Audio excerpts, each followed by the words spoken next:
denk dat dit een goede plek is voor de kassa. Papieren. De meesten komen altijd hier langs, dat kunnen we altijd missen. We beginnen met het touw en dat dringt dan naar het café waar de aard staat. Maar dat ze door kunnen lopen hierheen, de wachtrij, dan hou je altijd geluidje.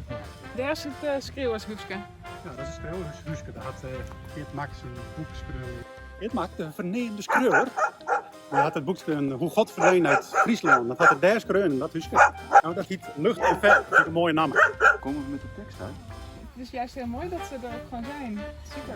Nou, we komen dus daar in het boekje. Ja. Komen we over de slag. Ja, loop maar door hoor. Zo vaak komen mensen elkaar niet tegen, want je hebt al die minuten tussen. Bij de kerk om, Maalbaan. Nee.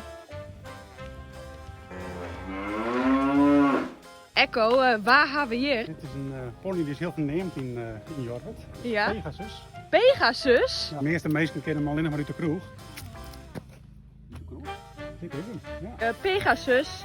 Pegasus. Hey, wat is dingelok van Jorwert? Wat zou jij ook nog kunnen doen? Of hier ergens, maar misschien moeten we als het bruggetje tegen een keer lopen, dat je kijkt van waar valt hij minder op. Heb jij al het lelijke vermeden in Jorwert, Echo? Niks lelijks in Jorwert. Misschien de oudere Nijland. Dat is net zo heel mooi. Maar wel gezellig. Oké, ja, zijn wel behoorlijk. Absoluut, ja.